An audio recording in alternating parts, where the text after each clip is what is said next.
What if your whole house felt cohesive and intentional without every wall having to be white? I know the struggle of defaulting to white paint, but today I'm going to solve your problem. I'm giving you my favorite Sherwin-Williams paint colors for different schemes and styles of homes. I'm so excited today because I'm going to take you through my designer's guide to Sherwin-Williams paint color schemes for the most sought after styles and spaces. In this guide, we're going to go through industrial style, traditional style, mid-century style, and Scandinavian. I think a lot of these colors can mix and match with other styles, but this is just to give people or to give you a starting place and some good colors that are tried and true combinations that I know will work together well for you.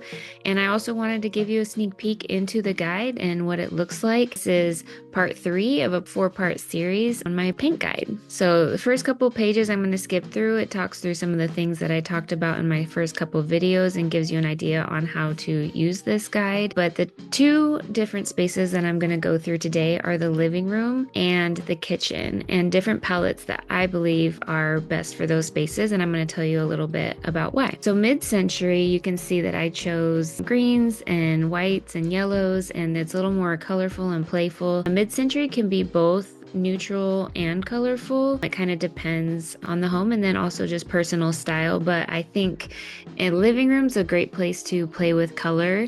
I also want to just let you know that these are color palettes with paint colors, but you can also take these colors and use them in different ways. You can find these colors in pillows and rugs and curtains and use this palette more than just through paint. But if you are looking to have some fun with paint and to do more than one color, these are your great options. So for mid-century, the base would be, and by base I mean like kind of what we pop color off of, is typically a white or a more neutral color. So I picked Greek Villa, which is a nice bright but warm white, and I paired it with Artichoke and Icy Lemonade, which both are neutral colors to me. They're earthy tones, they're fun and add depth and color, but they're not going to be distracting or overwhelming. Play really well off of mid-century tones. You're going to see a lot of greens in mid-century, and I think this is just a great combination that can be mixed and matched in many different ways. If you're wanting to do color on the walls, you can pick one and color drench it, which means just doing all your trim, ceiling, walls, everything in the same color. When you do that, I typically would do your trim in a satin and your wall in a flat, or your wall in satin and your trim in a semi-gloss. Doing the different sheens will help add some depth. I talked a little bit about that in one of my other paint videos as well. The other option that you could do is do your white for your trim and your ceiling, and then pick a color for your wall, or pick a color for the wall and then do another color in the trim. So you could do Icy Lemonade as your wall and ceiling color, and then do the Artichoke as your trim color. Would be a really fun way to play with this. It's going to be more bold and different, so it just depends on your personality and what you like, but all these 3 colors are going to go really well. They will be definitely great for mid-century, but you could also try them in other styles as well. For our traditional, I picked something obviously more traditional. So we have navy and a khaki and alabaster white, and these are just tried and true colors. They are going to be obviously more neutral. They're going to mix and match really easily. I wouldn't necessarily do navy in your entire living room. The navy to me is going to be more of your accent color. You could do the navy in like a den or a movie room if you wanted to do dark and moody and have your walls be all that color, but to me the navy would be your accent. So you're gonna do like your walls in the khaki with the alabaster ceilings and trim, and then you could do navy in your pillows and in pattern, or you can do your walls in either the alabaster or khaki and then do your trim in the navy. Would be really pretty. Yeah, this is just a great combination. Navy is definitely a classic and a very lovely traditional color that is nice to bring in a pop of color, but still, again, feel more classic and classy. For industrial, I chose peppercorn, green onyx, and alabaster. I think these are fun, kind of muted colors, but you're gonna have a lot more contrast between like the alabaster and the peppercorn. Industrial tends to have a lot of contrast. You usually find a lot of metals in industrial style. I like the green onyx to kind of soften and have a mid-tone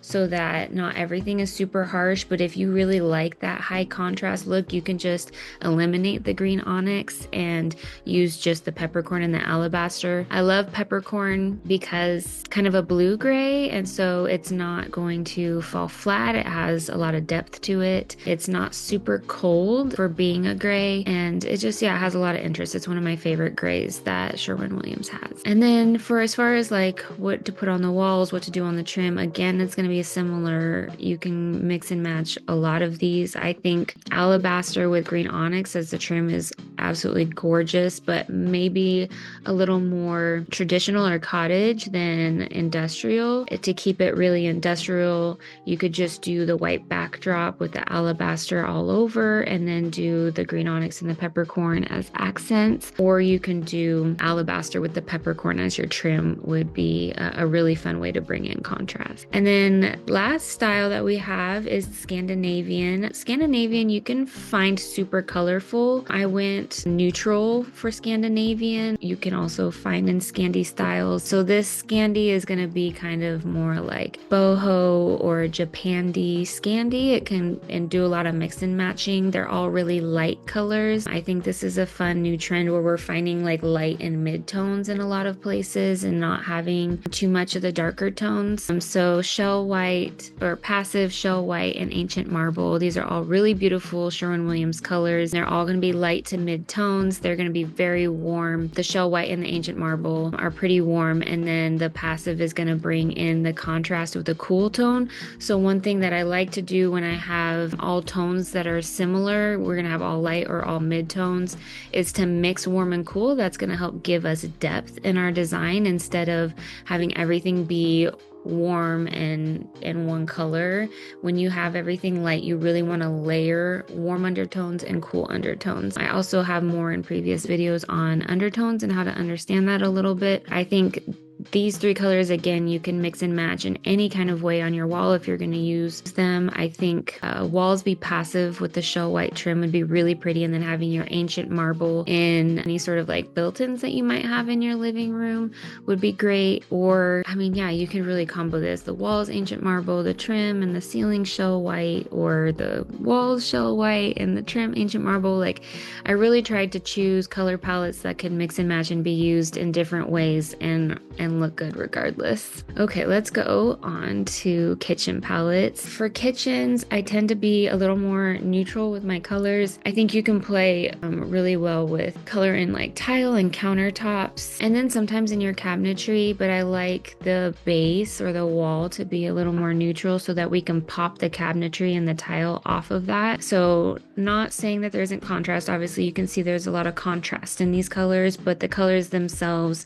are not really bright and vibrant. Okay, I really love this mid-century palette. I think the walls would be Greek Villa. Just color drench your walls and then do the artichoke either in cabinetry or tiles, and then the same with the black fox, either cabinetry or tile or countertops. Mixing that brown black with the artichoke, the neutral yellow gray undertones in the artichoke color are going to be just absolutely gorgeous. And I'm all for green cabinets. I've done them a few times and I will probably keep doing them. I think in a way it speaks to an era, but also it's just super timeless to me. Green is a neutral, and so I use it a lot. For traditional, we have mothwing, relaxed khaki, and alabaster. For this, I mean, you could definitely do alabaster on the walls and then do either mothwing or relaxed khaki in your cabinetry and counter and tile. But I think these are a lot more, you can mix and match a lot more. I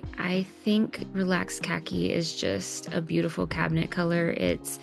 It's not white, but it's not a dark beige. It's going to have nice neutral undertones, and it's going to be a little more casual. It's not going to be super formal. I think mothwing would bring in a little bit more of a formal palette. If we use that on the cabinetry, also would be really beautiful with the warm gray undertones. Yeah, you can't go wrong. Alabaster for sure. If you do end up with white walls, Alabaster's a great backdrop for any color. It has a little bit of a green undertone to it in my experience.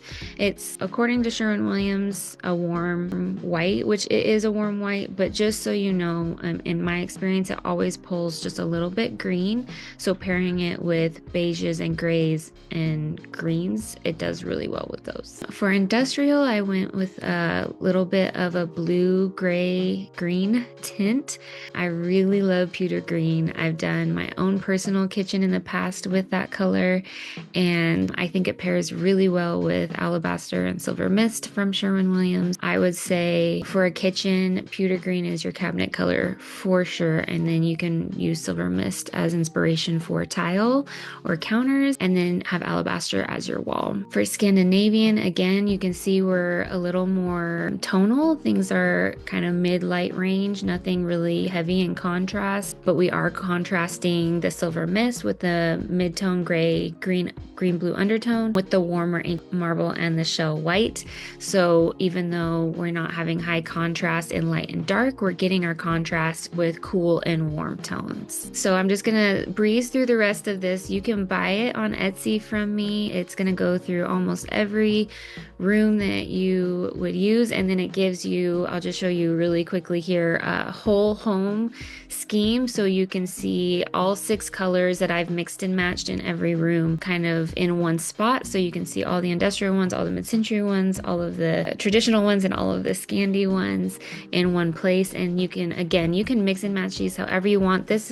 I'm just giving you a starting point, so you can take these and use them exactly as I have told you to, or you can play around with them in your own way. But I love that this is a great guide for you to see what the undertones are going to be, to give a little description of how I would use them, and just help anyone out there that, you know, a lot of us just don't know where to start sometimes. This is my guide. I really hope that you go out and you buy it and that you love it. If you want more help than what this guide gives, if you want something more personalized, maybe you aren't in love with these colors that I chose for this guide, or you have a different style that you want to kind of hit, you can schedule a 90-minute consultation with me, and we can do something super personalized for you, or you can hire me for your whole house and we can go from there. I really do hope that this guide was very helpful for you. I hope that you got some really good ideas and starting point. Go ahead and buy my guide on Etsy. I'll have the link in the show notes, and you can have that for you as a resource. It talks about the LRV in the guide. Again, you can go onto my YouTube, I've done 2 of these paint ones. This is my 3rd one, and I will have one more next week. That will be a 4-part series on how to use paint and the different technicalities in paint, and just hopefully ease your decision making for purchasing paint. But also schedule a call with me. We can do a free 15-minute, and I can help you in deciding what service is best for you, or you can go ahead and schedule a 90-minute consultation with me, and I can give you personalized paint colors or help you with furnishings or your remodel, whatever it is that you have going on. I am so grateful that you joined me here, and I cannot wait to see you next week. Thanks.